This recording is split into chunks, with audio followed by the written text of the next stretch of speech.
Welcome.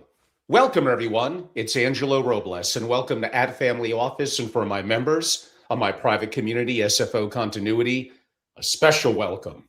I have a great show today. I've been looking forward to this guest for a long time. I have many travels in Europe. You wouldn't believe it, but I do. And one of my European relationships, a incredible direct family member, introduced me to this fine gentleman, our special guest today, who's joining us from Europe and is really a global thinker and traveler. And we have so much to uncover. Pardon a little bit of maybe the clickbaitiness of my title. It's much deeper than that. But the Sovereign Playbook, how the world's most sophisticated families are quietly outmaneuvering a potential coming collapse. We're going to have a guest today that understands from family dynamics and governance, from experience, who travels the world. There's so much going on from a geopolitical perspective, and his insights into how to hedge risk, the value of connections, control within banks and insurance companies, and even the rise of AI and so many different factors, because he has deep VC experiences as well. On that note, joining us from Europe, I'd like to welcome David Moscato, formerly many different things: entrepreneur, generational family member, deep thinker, and officially managing partner at Quarantia Capital Advisory. David, welcome to the show. Good evening, good afternoon, good morning. Pleasure to be here. Thank you, Angelo, for this invitation. It's my pleasure to be today here. Thank you, David. The pleasure is all ours. You're a wonderful thinker, and I look forward to you sharing your insight to my audience and me being curious with hopefully some good questions that the audience could feel free to engage in as well. Why don't we begin? So, your family, I could really state every family because we go back, about 10,000 generations. But let's be a little focused on you. Your family has survived multiple regime changes in Europe over decades, hundreds of years and longer, wars, economic collapse across generations. What's the single most important lesson that perhaps has been passed down to you? Not as much philosophy, but if you want to go that route, maybe more so as operational instruction. I believe liquidity is dignity as the core instructions. And it's not a slogan, it's a rule book. Practically, it means never let all your reserves sit inside the same political or banking system. Always have off-grid liquidity that can keep the family functioning for months if the main system jams. It also means you accept that you will often be early. You move money, change banks, or shift jurisdiction before others see the needs. And you accept to carry the cost of this price of autonomy. Liquidity buys time. Time buys negotiation power with both states and counterparty. And that negotiation power is that preserves self-respect and when everything else is up for discussion. Well, I think that segues pretty well in terms of banking, liquid investments, and liquidity broadly. Liquidity is, we never think about it, I guess, until we really, really need it. And I could argue, what does liquidity mean if it's in banks and institutions? That is not per se direct immediate access like cash in your house or Bitcoin, all things we'll get to. Let me ask it this way, David. European noble families watched the Industrial Revolution dissolve the foundation of their power, meaning, from my perspective, land onto something more invisible and abstract. Financial instruments, paper, promises. How do you see families of wealth navigate the psychological and practical shift over those decades to centuries, even in Europe? And what did it maybe lose in translation? Well, I take a step back. So let's say that land anchored identity. So you could walk on it, farm it, defend it. Your status was visible in hectares or acres in US and tenants. As wealth immigrated into operating businesses and then into security and funds, we gained flexibility and scalability, but lost the visual certainty of this is mine. In the old world, risk was weather, war, and harvest. In the new world, it's basis risk, counterparty risk, regulatory risk, reinterpretations, settlement risk. So the adaptation was gradual. We use land to fund businesses. Then we use businesses proceed to buy diversified financial exposure. But psychologically, it requires a shift from instinct to governance. Lawyers, auditors, risk committee, replacing the simple intuitions of a landowner. So I think back to, there's so many different dynasties in Europe. One when I was there last that I interviewed, the Habsburgs, but looking at the Romanovs, the kulaks, Weimar, bourgeoisie, all had warning signs of problems upcoming. I think even back to the French and Russian Revolution, which are some of the names I brought up. Warning signs that they chose not to see because the cost of seeing them was too high. What warning sign is your generation? So let's take it into right now. What warning sign is your generation choosing not to see right now? We treat the institutional stability in developed democracy as if we were a law of nature instead of temporary political arrangement. Fiscal stress, aging populations, and polarization are tightening constraints slowly. More reporting, more temporary measures, more conditions attached to mobility and capital. History rarely announces collapse with a drum roll. It arrives as a consequence of small frictions that people normalize. Capital controls frame as anti-crime measures, travel restrictions frame as safety, financial surveillance frame as transparency. The warning sign we are ignoring is the progressive normalization of restrictions on movement of people, of money, of ideas, justified by increasingly broad emergency. So this is the biggest, I would say, sign we are facing and ignoring at the same time. I think that's excellent because, like you said, these are things that people actually do see. They elect to ignore it because it adds complexity and cost and some level of disturbance to their lives. But those are all things, when you mention freedom of movement, as someone who prizes a level of freedom, that's an important aspect of what wealth and resources would provide. And not being in a country where I feel I have that and needing to keep my options open. But if I can't get to those options, it does make it complex. There's a difference between old money that just kind of survives to old money that thrived across centuries. What separates these two outcomes, barely surviving, if at all, to thriving, in your experience with dynastic, maybe more European families? I would say survivors cling to what they know and preserve it. Thrivers re-underwrite their own legacy every generation. The families that thrive moved on time into industry during industrializations, into finance when capital markets became central, into global networks as empires fractured.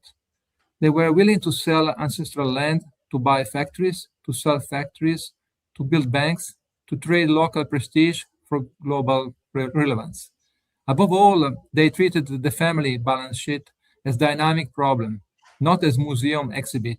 Sentimental follow strategy, not the other way around, I would say. So, how could describing sovereign risk is really no longer an emerging market problem, but kind of a universal condition for really anyone around the world? At what moment did you personally stop treating it as more of an abstract geopolitical concept and started to treat sovereign risk, what could go wrong in my own country, my own domicile, as more an operational reality? And how do you incorporate that? And what steps do you take in your ability to mitigate it? The shift happened when I saw perfectly solvent banks unable to execute simple transactions without speaking about going to bankruptcy, but because policy change. That's when I understood sovereign risk as frictions and veto power, not just default and revolution. It shows up sudden documentation demands, unexplained delays, changing interpretation of KYC, ML rules, and escalated temporary restrictions. Once you see that, you stop asking, is the state stable? And start asking, how often does this state change the rules? And how much discretion does it give itself in the crisis? So that's, I think, it's a starting point. And David, how do you yourself maybe look at jurisdictional optionality in terms of you could use yourself, a clientele, a relationship that you have. If you want to make it fictitious, fine.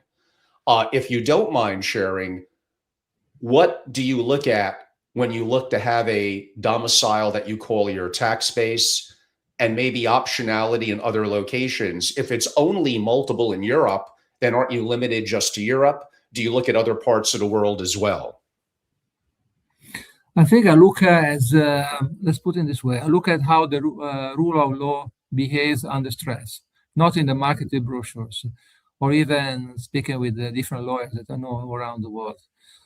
Key filters for me are the following questions. So I put a sort of kind of questionnaire.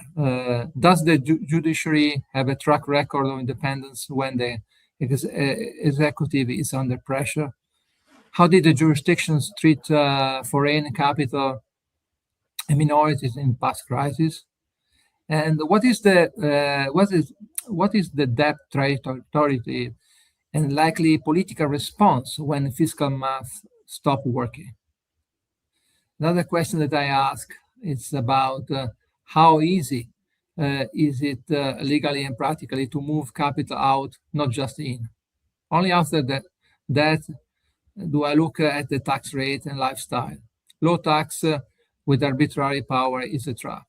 And we see many issues, even you just touched base a bit before, maybe longer later, about UAE, but I will remember in the last 10 years, UAE was blacklisted here in Europe at least 4 or 5 times that I remember on the top of my head. So meaning that transfers of bank transfer from UAE in and out to Europe, they were considered with high level risk, and sometimes they were blocked. So just to mention some small example.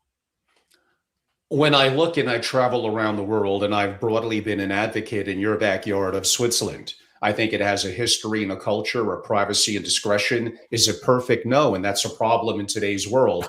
Did it buckle to some U.S. pressures going back to 2008? Yes. Was Credit Suisse a problem? Yes.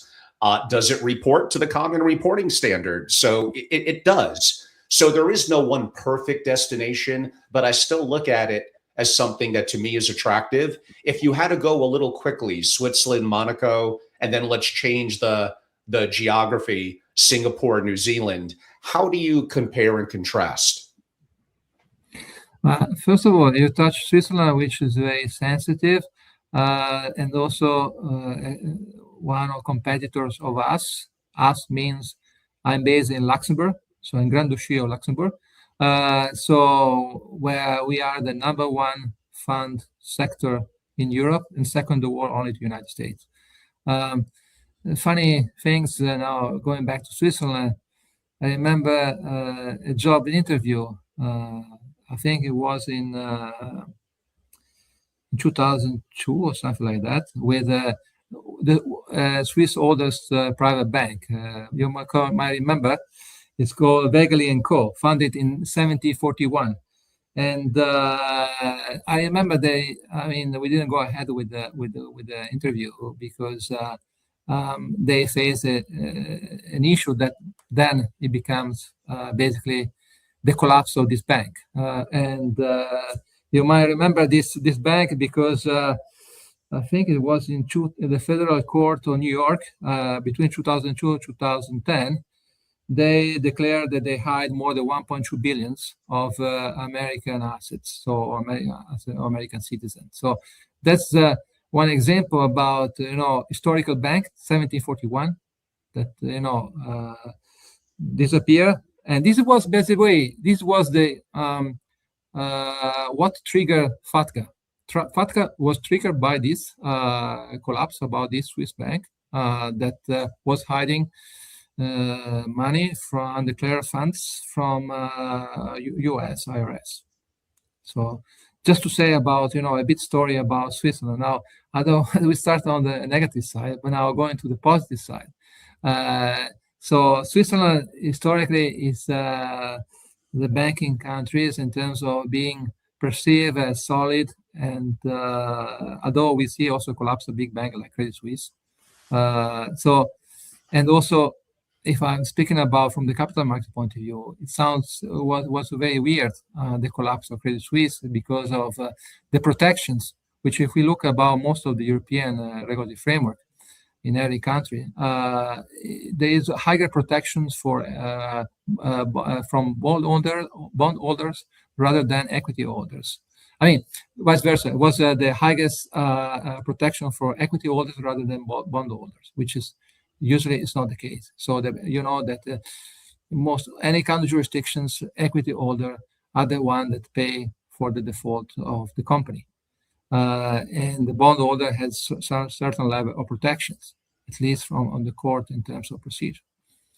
And in the case of Credit Suisse was not like that, but that was an interesting case because of the Arabs link to that, geopolitical situations also in that case, I would say. Who is the major equity holders of the bank, that, understand the story behind it. But now going back to the avoid speculations, yes, Switzerland is considered one of the most stable countries for where to place your health, although Luxembourg is considered now probably more solid, although heavily regulated. Well, also Switzerland, but we are also part of the European Union. Then we have to pay higher price to comply with the higher regulations. But sometimes also it's over regulations, we say, which doesn't allow you to move too much. And some people are afraid about over-regulating, which some extent I can agree with that. But still, you want to be protected, so it's a price to pay some extent in some situations. Well, other countries, you saw there was a trendy at the moment, especially from US. There was, I think, in the last 3 to 5 years, a huge increase of set up family office, mostly in Abu Dhabi, and you see Ray Dalio and many others famous one. They set up operations in Abu Dhabi. Okay, the Middle East is interesting for different reasons. But do they have really a financial sector? Well, they are in the first stage. They are still expanding. I mean, they don't have even pensions funds. They don't have this kind of pension product or instruments where people can invest for in terms of retail. So the market is still on the early stage, but of course there is potentials on different angles for different projects, especially in private equity real estate. Just to say about Monaco, it's just about lifestyle, not about where to put your money. I mean, the things changed already in 2015 with full disclosure from the tax point of view among the European Union. So there's no place to hide like it was in Monaco in the past. So everything changed. And so now, if you combine different factors, probably Switzerland remain in Europe the one of the most favorite. Although Luxembourg is competing very tight because we have a different toolbox that we can create. Okay, lifestyle is still not the same, but still we have a law about family office. It was enacted in 2017, and it was although the tax change for European, so it's more attractive for country from owners from families outside European Union, but it's attracting quite a lot these days, especially immigration from UK. We saw recently with the change of the taxations in UK, which open different options where to move your residence among Europe. Okay, Luxembourg it was chosen as a country where to put your assets because the AAA rating from from the three different rating agency.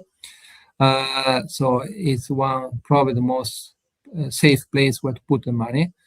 And then a family from London moved to Italy or other Switzerland or other Greece, some in Portugal, some to UAE. But this was the trend. Italy make a special law. It was a law enacted in 2017 because you can remember that Cristiano Ronaldo went to play football went to play with the Juventus football teams. So they were trying to make an incentives, and this incentive was about this law that by the time you pay 100,000 euro, it's a flat tax, and then all the money that you declare, so meaning all the sponsorship and so forth outside Italy, it will not be considered taxable. So meaning that you can leave your assets in Luxembourg for producing your funds, and then basically being taxed and living lifestyles in Italy, for example. And some other jurisdictions the same. I think Geneva, for example, is 400,000 Swiss franc, and some other Swiss canton has the same flat tax. But although they changed the policy in that respect, there are not many cantons like in the past. In the past, it was really easy in Switzerland. Now they put some limit also there. So of course, just to say, yeah. A topic I'm very interested in, we had David L'Esperance on a couple of weeks ago. Those of you could go back on my @Family Office on YouTube, where we go around the world and looking at sovereign optionality, for lack of a better word. You mentioned from a safety and a respect for traditions, for business, for banking, and for tax advantages to a degree, Switzerland and Luxembourg. And Italy, of course, is beautiful, does have the tax holiday, but certain countries, the UK, France, Germany, and others, are tax. So could the opportunity of moving to something like Italy, getting the, 300 lira, the tax, quote unquote, or euros, the tax holiday, but I still want to set up my business interest holding company and family office in something like Luxembourg. I had one of your country colleagues on about a year ago where we did a very deep and technical dive into that, but maybe explain to a lot of my listeners in America and around that setting up, even if it's a satellite family office in Luxembourg, provides a level of value. Explain a little more context as to why. Well, first of all, we have a full infrastructure. So when you create your family office, which is basically set up by specific law, so it's not about setting up just a legal entity, which, by the way, you can set up.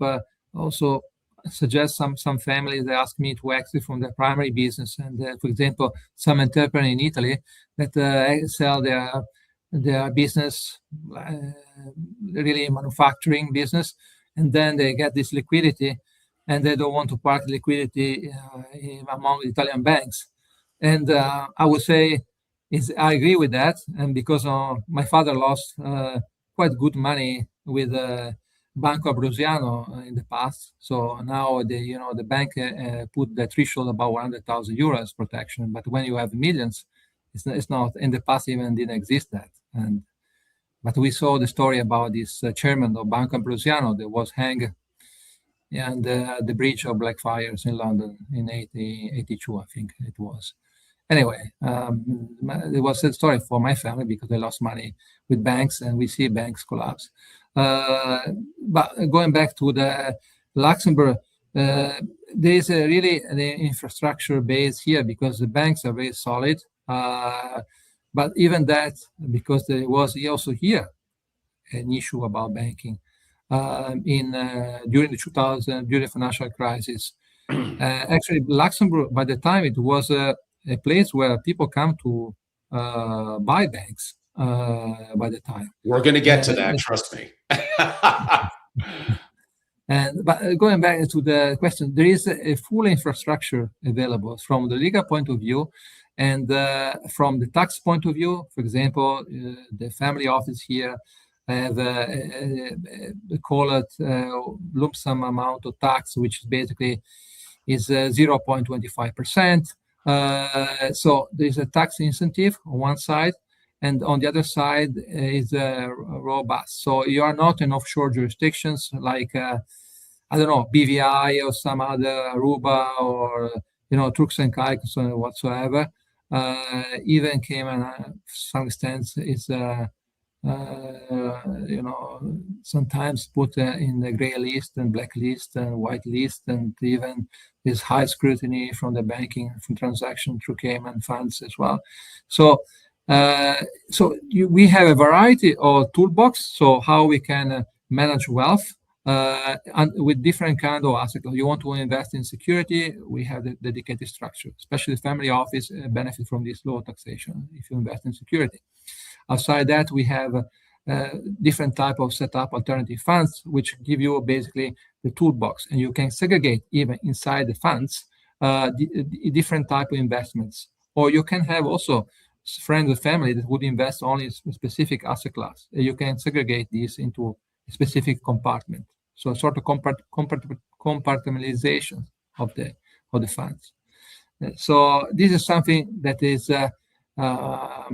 well structured, meaning that in case of enforceable by the court or issue and so forth, it will be not spillover liability among different type of investment. So let's say in a few words, there is a full of infrastructures from the legal point of view, technology in place, and all the ecosystem available to allow you to basically perform any kind of transactions and managing your wealth as you want, from some security, from investing to normal venture capital, private debt, venture debt, and so forth. Excellent. I have more questions on that, but obviously for my U.S. audience, which is a fair part of my audience, or those with a U.S. green card, our tax system is going to follow you everywhere. So you're not going to get the tax arbitrage that many other people around the world, ex the U.S. and maybe one or two other countries, would get. I'm going to assume in the coming decade, we're probably going to see countries, I think you hinted at it, that are going to start to look more like the US's tax system and punish you and really follow you all around the world and maybe not allow you to exit so easy. Now, I think even for a US citizen of wealth that has a family office, there's tremendous value for having multiple passports, banking, business relationships, satellite family offices, selectively offshore, and Luxembourg has for many years been one of my core choices. I did mention two other countries. One would probably be a little more for lifestyle. That would be New Zealand. But one is intriguing, maybe more so for Asian families, and that would be Singapore. Any specific comments about either of those? No, certainly Singapore is one that also we've seen, and we have also a relationship because of part of structuring investments on that part of the area. Have a tail through Singapore. In the past, it was very popular in Hong Kong, but due to the change also about the legally point of view, things becomes more, I would say, risky. So things was reorganized and moved to Singapore. Many family offices we are seeing so far. So it's definitely Singapore play a very important role in that part of Asia. New Zealand, I don't think that is. Yes, I know especially from a estate planning point of view, they have interesting structures as a trust, and I was using in the past in another role that I had for as international tax structure, and we use a combination also with Canadian structures and New Zealand. It's very popular for private bank in the past, but yes, I would say in terms of developments of the financial sector, I would say Singapore is one also that I confirm that we are dealing with as well. Singapore could be very attractive. You are only allowed, if it goes the passport route, to have just one, and that would be Singapore. That's one drawback. Your children, military service. I could argue proximity to China. Singapore is not going to be a powerhouse militarily. So there could be some challenges there. Again, we have to weigh the advantages and the disadvantages. New Zealand is so beautiful and has many advantages as well, somewhat neutral, a little bit like Switzerland, and a little bit out of the way, which is why a lot of the big families and bunkers. But I don't want to get too bogged down in that. I do have to go back to what you said earlier about the UAE, Dubai, etc. Yes, incredible from a tax perspective. UK families of great wealth appear to love it. There are advantages with some talented people there. Summers are wickedly hot, but you know the direction that I have to head. Safety, safety, safety. And then the last couple of days, well, has that been rocked? I don't know what to believe, what not to believe, but it does appear like there have been some damages to the airport and travel. And there's a war, at least earlier stage, obviously raging in the Middle East. How safe is the United Arab Emirates, and has it took a very big hit in the last couple of days? Yes, I must say that by coincidence, one of my partners in one business was there, and I was asking him about how was the panic. So I was calling him and say what's going on there, and also I'm working with a couple of family office based in Abu Dhabi for their venture capital arm based here in Luxembourg. So there was actually 2 days ago we had also a discussion. I think that general's feelings is about Dubai is not safe as they believe, but still, I would say some where the last minute they came into, they are the most concerned. The one that were there for longer time, they don't see. They see this kind of singular episode that will not make them, change in their view of staying there. Some that move in the last, I would say, 4 years, instead they are the most concerned, and they are considering other options to have a plan B or plan C in the short term. And let's turn our attention a little back to Europe and broadly to the West and put a little bit of a negative eye in at least parts of it. We're seeing more and more capital controls, restrictions on banking withdrawals, mainly in Spain. But a lot of the countries are going through grave challenges in Europe and broadly in the West. I'm not saying that we don't have our problems here in the US. It's a pretty long list, I do understand. But when there's conversations around over-regulation, around capital controls, and let's just be honest, David, I'm putting you a little on the spot, I understand. Socialism is very much not only on the rise, it's basically there in much of Europe. And what I see happening in Spain hurts me. Therefore, I know each country in Europe is different, and stop lumping European to mean every country. So you could punish me for that. It's okay. You could yell. But some of the countries I mentioned, including Spain, why would I want to have businesses banking there? There seems to be so many grave challenges that it's going in a negative direction from my perspective. Well, there are different factors. I think first of all, now I don't like to speak about politics, never, and I never make any post about politics. But this is something that is just like mathematics. So it's undisputable fact that there is a sort of lack of leadership in Europe, and compared to how it was probably 20, 30 years ago. So there is a sort of crisis, and every country try to find their way to compete, to survive, because you look about the debt, look about GDP. So growth is limited, resources due to this war and this kind of, let's say, dynamic change that is it is progressing. They were rushing into, for example, just to give an example, into alternative, so a source of energy. But then they realized that you cannot achieve this very fast. So dreaming about changing very fast and to forget about the dependence from oil, that was just a dream.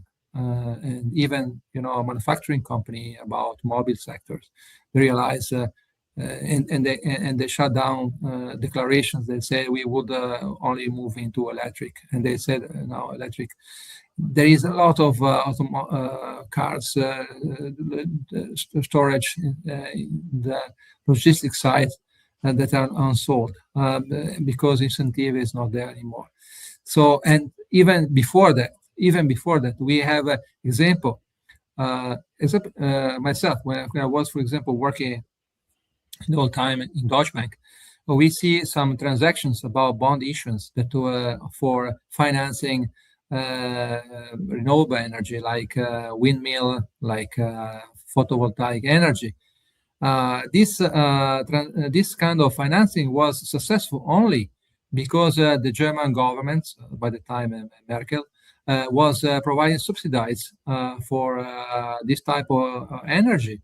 When the subsidies finished, because the government cannot subsidize all the time and specific energy, so then the business collapsed because it was not able to produce the energy from the nature that they would expect. So as domino effect, even the financing, so in this case it was a bond linked to the financing of the project, collapsed. So the investors will even lose the money, and investors meaning also retail investors. So just to say about this kind of dreams about transforming very fast. There was already some tests before that it's happened. So going back to your question, every country in Europe are struggling in order to find their way to succeed in terms of in making their own mathematics from the balance sheet point of view. So you see countries, as you mentioned before, Germany, France, but also Italy, they have a heavy taxations. Germany, they have less, but they were pushing a lot on the renewables. And then they end up that they had to stop the subsidize the renewables. And they see also the renewable is very fragile because last summer it's happened that something went wrong in terms of technology, and then all the system collapsed for many regions, even up to the border with France. So meaning that they were without electricity, and there was a lot of issue related to that. So even there was a EU inquiry about that. So just to say, I think and Spain was one the country that moved very fast into renewable energy, probably too much. So every country that are struggling with their own financial situations, and that's why now they're trying to change, and also we are increasing about from the political point of view. People are upset because of the high tax pressure, and so you see countries where the right side becomes more trendy at the moment, or some country the left side. So extremist is becoming, increasing in terms of politics inside the European Union. I mean, we could spend hours on that. We won't. Yeah. The challenges of population, of cultural, of immigration, of the rise of AI, of over-regulation in Europe, of the rise of socialism. Taxation, as you know, also means entrepreneurs, go-getters, for the most part, especially once they get it, are going to be looking at other opportunities to get tax arbitrage. They're taking their intelligence, their companies, what they employ, what they do, the money they spend to different countries that can't have a good net result long term. But it's more complicated than the simplification that I made it in my 30-second comment. But I just wanted to counter a little bit and bring up from my original question and your comments. We did promise the audience we have several things we'd like to get to. One of the most important, and we're both giving up a little bit of our internal secrets of our advice to significant families and family offices. And I can make the point that maybe these are industries that are going to be upended by the new world order of AI and the rise of crypto. We'll see how much time we have to get into that. But historically, it's been intriguing for families to own, and percentage of ownership we could discuss, and control, if nothing else, insight into banking and insurance infrastructure, more than just simply using it. At a scale and structure, does the transition from, is this a fantasy or a viable strategy for families of wealth to be involved in controlling of banks? I could also say insurers. Does country matter? So I'm throwing a lot at you. Maybe let's not get overly technical, but from a surface level, why do the very rich desire to own and control banks and insurance companies? It becomes a kind of viable when you stop thinking of it as a vanity project and start to thinking as a governance tool. In Europe, this often means, as you said, captive insurance companies, specialized credit vehicles, and also, of course, buying a family bank. Although this has to be framed. I will give an example later. You need sufficient scale, regulatory literacy, and willingness to live with supervision and reporting. You trade simplicity for structural control. Done right, you move from being just another client to being a participant in financial plumbing, with some influence over how rules are applied to you. This is, I think, could a bit summarize, but to go more into details, you need to have really a clear picture, because there are many that we see cases that improvise from, I don't know, real estate or other businesses into become owners of banks and running banks. And they were not successful at all. Actually, they collapsed completely in that Exactly. sense. And an example, I can give the example of Haviland Bank. Haviland Bank was was Kaupthing Bank, an Iceland bank that was put in resolutions and restructured from bankruptcy due to the financial crisis during the credit crunch, basically in 2009. And it was bought by a family, a UK family, that then turned around and put together a sort of multi-family bank. And then this bank went too far in terms of expansion, but also in terms of, I would say, business activities. Then it was a kind of way that ended up to collapse the bank and engage also in illegal transactions against sovereign with the Qatar, in this case, public information. And this makes the bank the Luxembourg bank, central bank to withdraw the license and to lose basically the bank, and not only Liechtenstein but all Monaco and Luxembourg and so forth, where the Luxembourg was the headquarters. So going back to own a family had to be done with with clear visions, and to focus on with the clear missions, then rather than to pretend to play a role that commercial bank or universal bank are doing. So that's is key. Well, there's lots of complexities there. I did about a 2-hour interview 2 years ago with Martin Michaels, a prominent attorney in Switzerland, relative to a very deep dive into the nuances of buying banks. And this is a thing that the very rich, billionaires and up, seem to like to keep a little under wraps. That intrigued me. I agree it's a tough business. I agree there's grave challenges. A lot of them are not doing it per se to make money as a great investment. It's their ears to the grindstone of the Bank of International Settlements, what people want in terms of lending. It's arguably, depending on the banks and institutions and security, a level of custodial control over assets and some physical assets like gold. There's a variety of reasons, arguably tax arbitrage, a little harder for US citizens.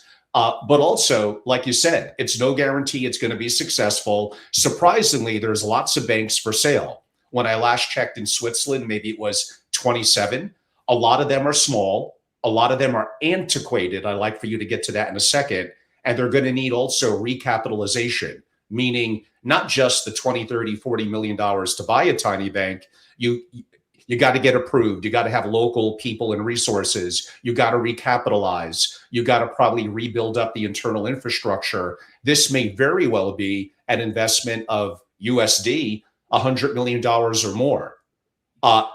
What are you seeing in Liechtenstein? How many banks are for sale? And are more very wealthy Americans taking somewhat of a controlling interest?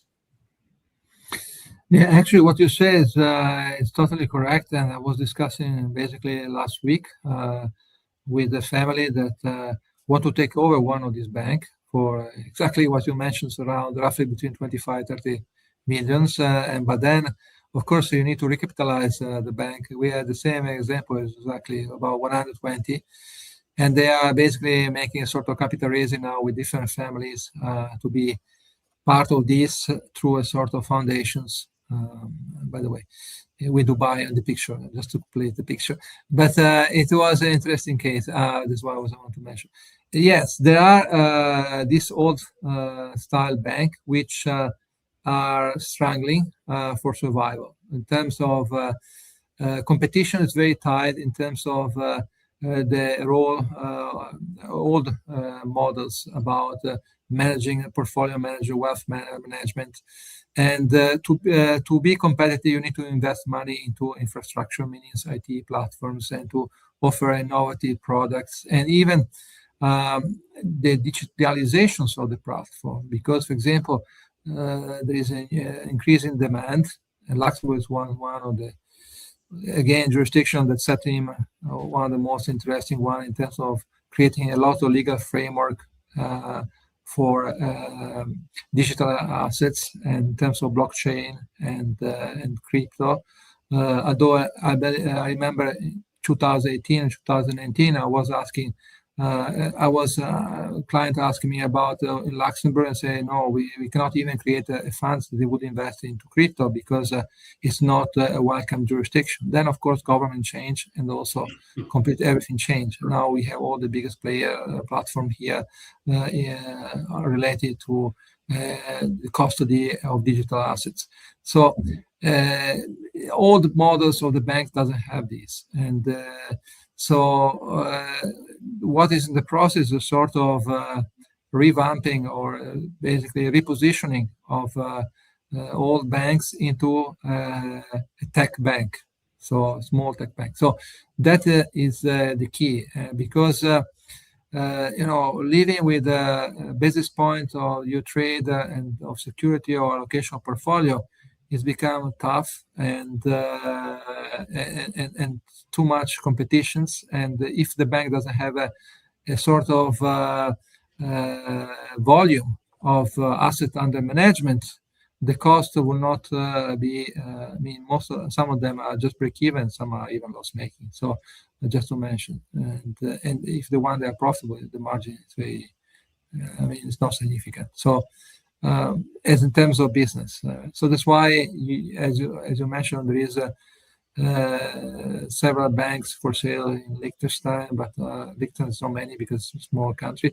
It's a small city actually, rather than country, and Switzerland as well. So here, for example, in Luxembourg, there is not this kind of shopping you can do as in the past. There are a few banks for sale, but the price ticket is quite high compared to what you mentioned before. I mean, there's so many other complexities. They're not going to want you to buy and take over a bank if you don't have banking experience. You're probably going to have to hire and bring on, probably as a co-investor, someone locally who has banking experience. You're going to have to hire local people. So there's a lot of complexities here. Now, we won't get a little too deep into, even though it may not always be a great investment, I did mention other reasons. Your ear to what's going on, connections to, I could state, the Bank of International Settlements, to the fact that capital and custodial relationships and your resources, depending on your level of control, percentage of ownership, and structure, and this is where you need a world-class attorney, could protect you from some level of your residence country putting you under attack and looking to freeze your assets and resources. These are among the reasons why, David, my words, not yours, why some people look for the value of a level of control in a relationship in banks that are often billionaires. So a little bit of insight to some of you. I'm not as fluid in insurance companies. I think they're intriguing. It worked pretty well for Warren Buffett. There's tax advantages. Do you have any specific opinion or things you're seeing in European or international families, similarly to what I mentioned with banks, with insurers, maybe not as much captive, but actual insurance and reinsurance companies? Yes, I mean, insurance is one of the few vehicles that can hold a long duration capital with legal segregation from the operating world, favorable tax treatment in many regimes, and built in estate planning logic. Most families treat insurance as a product, something is sold to them instead of a chassis, kind of, let's say, chassis on which you can build a custom structure for successions, privacy, and resilience. Investors obsess over yield, and on one side, and architects obsess over the legal box that yield sits in, and that box often matter more in a crisis. So is it good to segregate, to allocate a toolbox for successions? Luxembourg basically was one of the strongest jurisdictions that life settlements insurance was one of the most sold products in wealth management.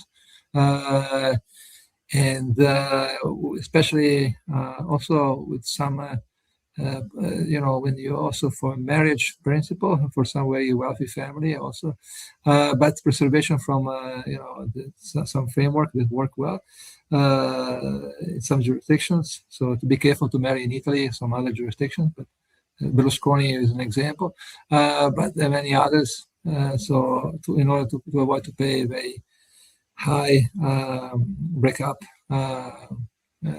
Basically amount of the wealth. But yes, I would say it was very trendy as a product, especially, let's say, 15 years ago until 10 years ago, because tax was one of the most trigger into that. Then a regulation, different country changed, also in Europe. So it's still used, but more for succession planning, rather than so avoid succession tax to some extent, rather than use as a box for wealth management, because there are many other tools there that are more advantageous in terms of tax, in terms of feasibility, in terms of governance. And yes, I mean, there were some broad questions that came in. It will definitely need a part two, as well as other specialized guests that I'll have on. But yes, Jack, it gets complex. Even as a U.S. family, I need an onshore and an offshore plan.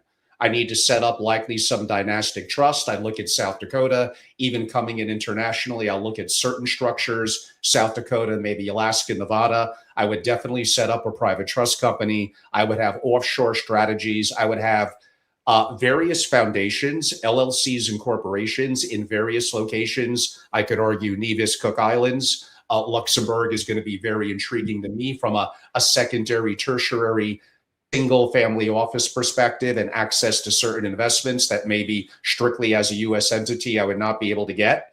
And just because I know trust and structures in various countries or jurisdictions doesn't mean my actual assets are in those. I can't give you an easy answer in 60 seconds. It is complex. And this is part of the puzzle and the dialogue that we're having today.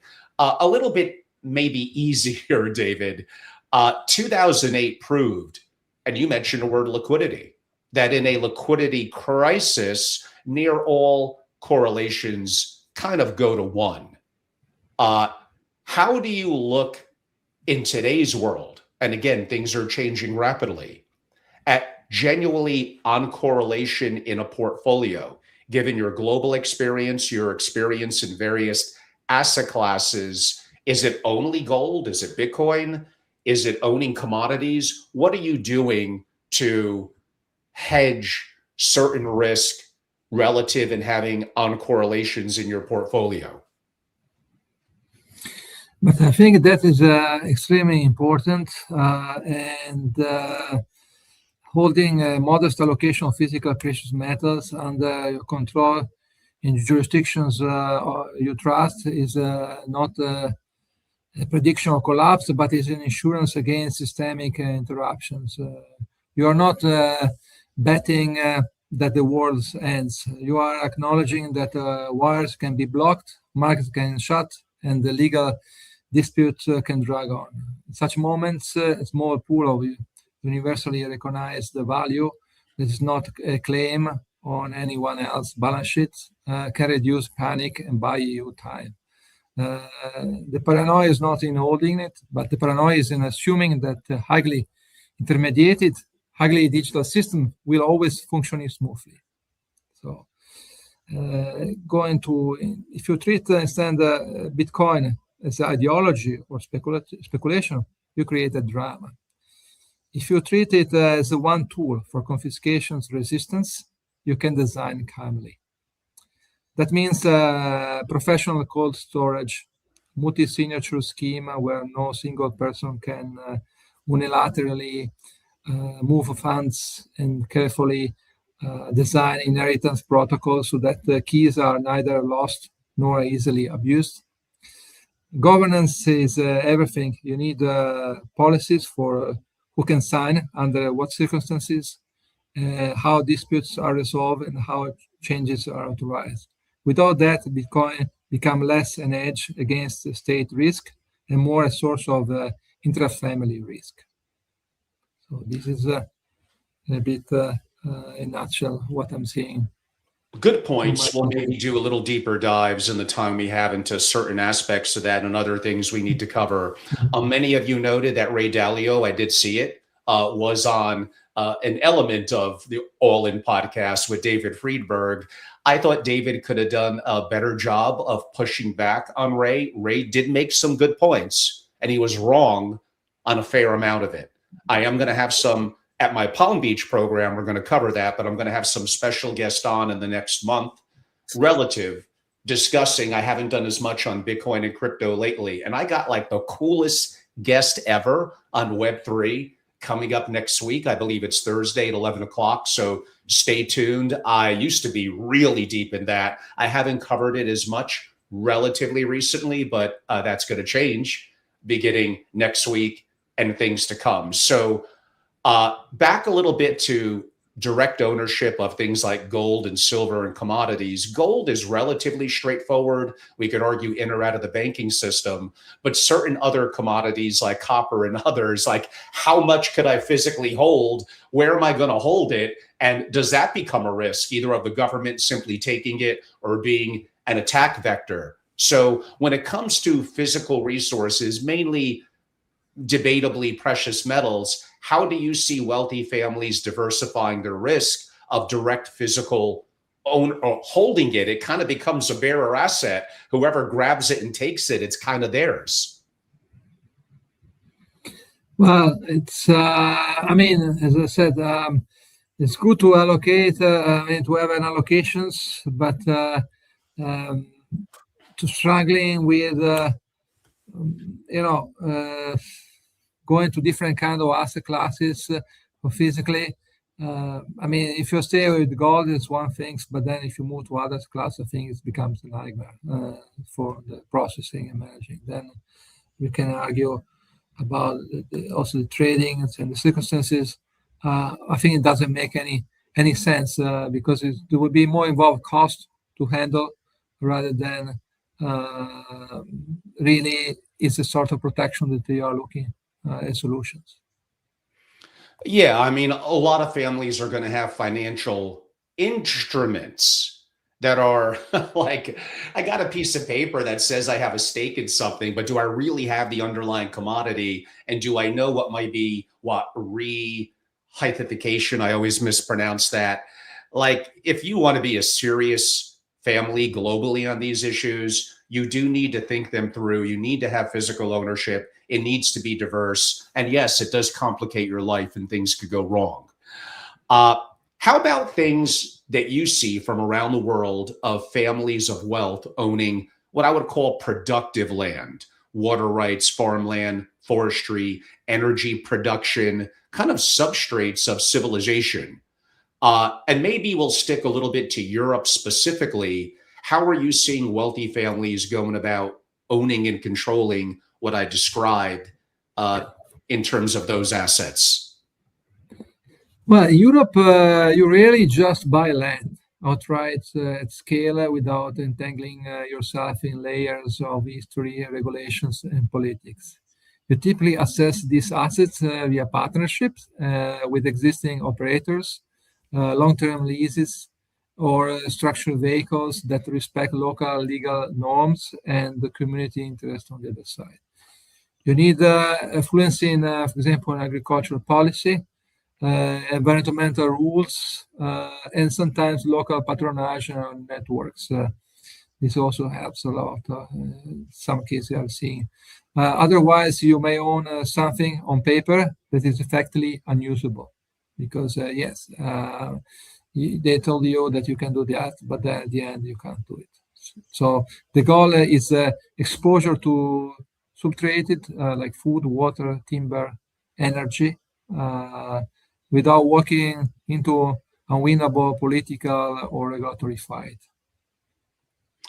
Let's turn our attention a little bit to another sector that you do have experiences in. VC, venture capital. The model was built around a specific set of assumptions about liquidity, exit windows, market efficiency. Which of those assumptions is AI actively kind of destroying? And what is venture capital going to look like coming out on if there is another side? AI shorten the distance between inventions and misuse. A tool appears and very quickly states a tool sometimes it's also used by the way, states and criminals and competitors learn to weaponizing it. So as an investor, you can't rely on long periods of safe alpha where others are slow to catch up. You have to assume convergence is fast. That means underwriting has to consider not just product market fit, but also weaponization's risk. How easily can this technology be turned against your own interests or destabilize the environment in which you operate? Monitoring shifts from periodic board updates to continuous surveillance of technical, regulatory, and geopolitical signals. I would say the classic VC model assumes semi-predictable exit windows that markets will reward growth with liquidity at roughly the right times.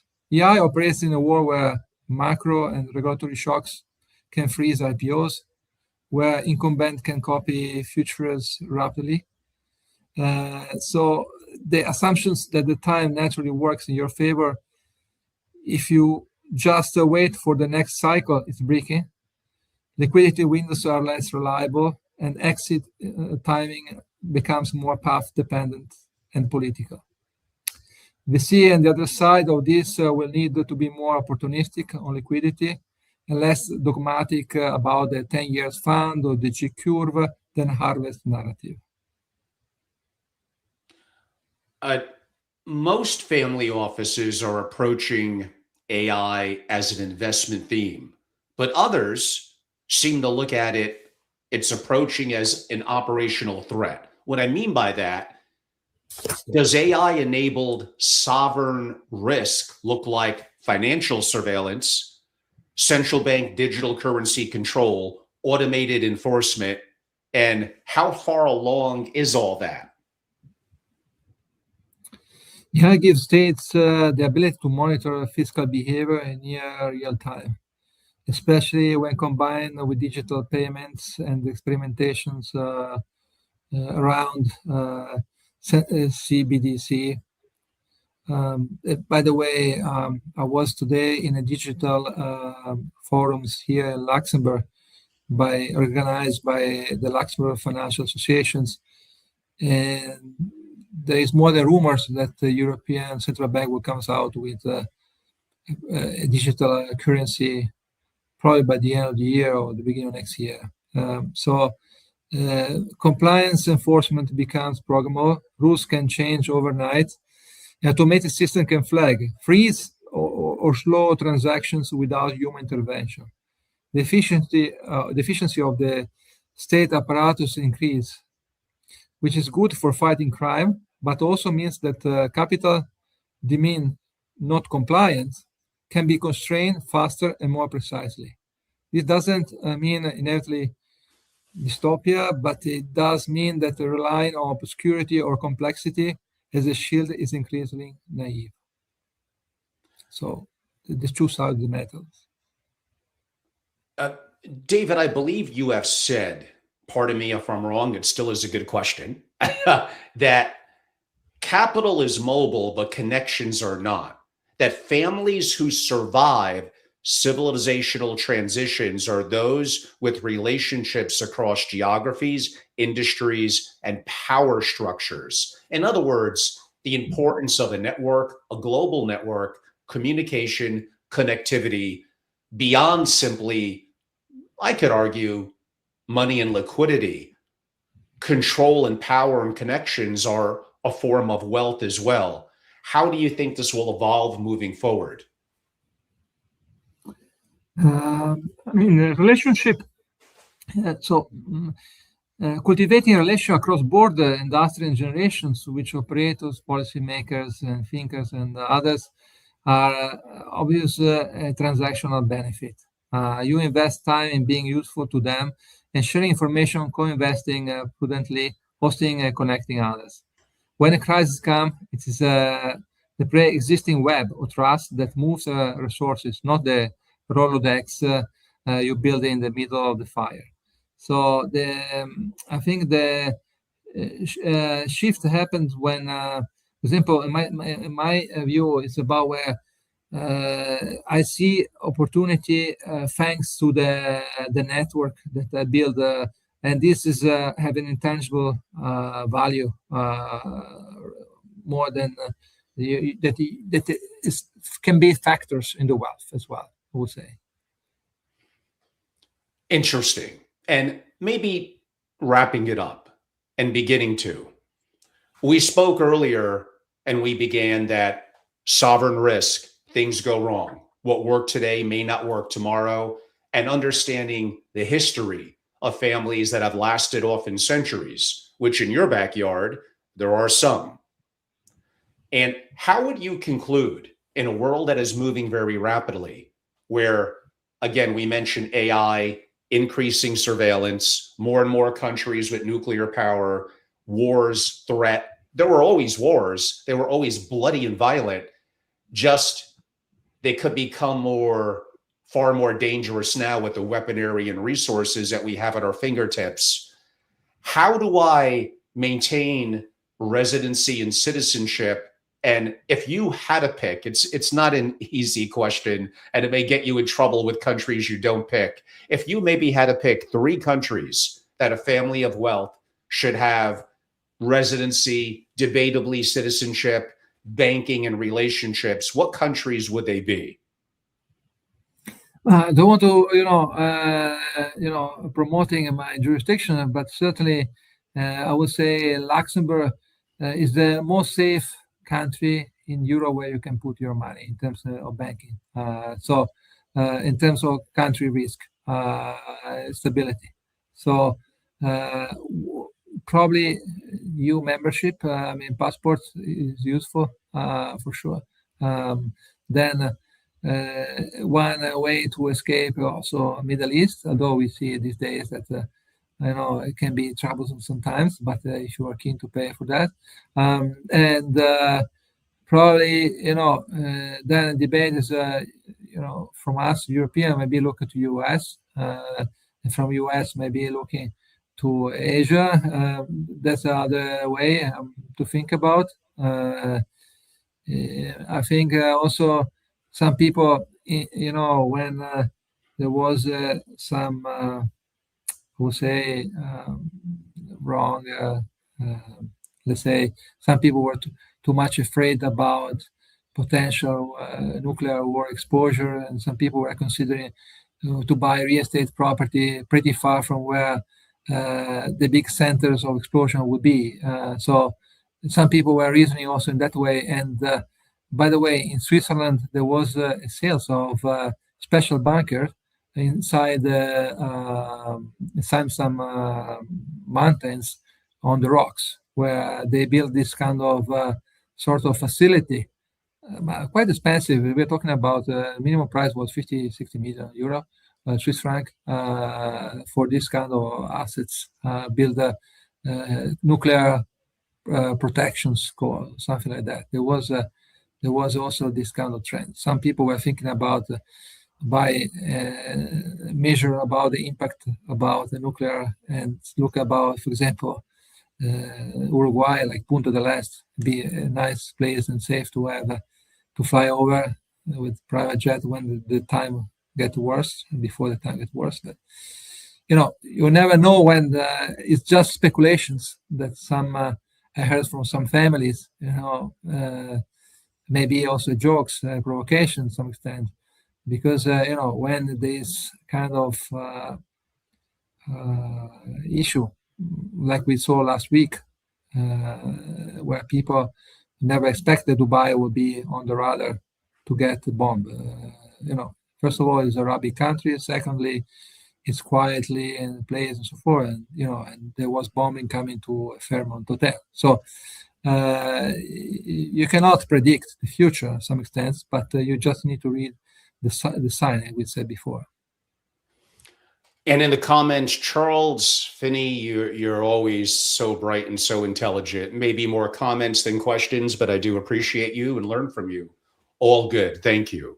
Yeah, David, like that was like incredible. Like there's so many, like you said, from what you mentioned in Luxembourg, the US, Iceland, and New Zealand for a little bit of isolation, Singapore as broadly a hub in quote unquote Asia, probably currently, but it changes so much in LATAM, Uruguay, living in Italy, but maybe northern Italy, being close to Switzerland if you had to get there quick.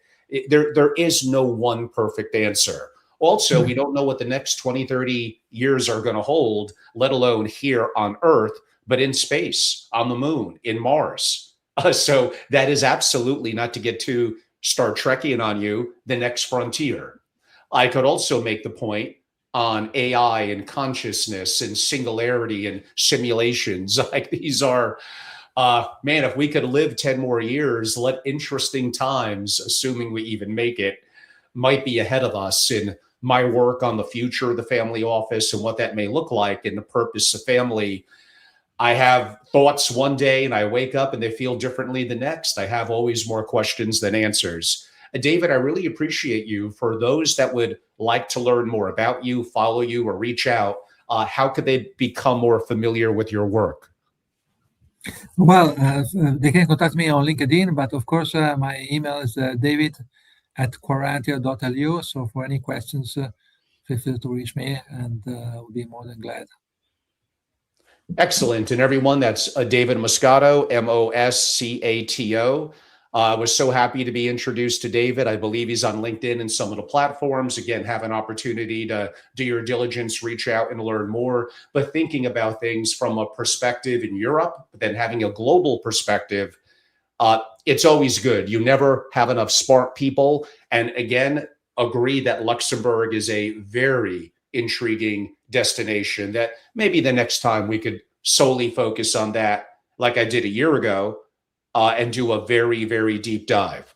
Everyone, I'm Angelo Robles. I do love these discussions on a little bit of geopolitics, sovereign risk, mitigating and hedging risk, and how AI and enhancingly increased surveillance. David mentioned central bank digital currencies. They're coming, whether it's programmable and the government could shut the spigot and shut you off if they don't like what you're doing.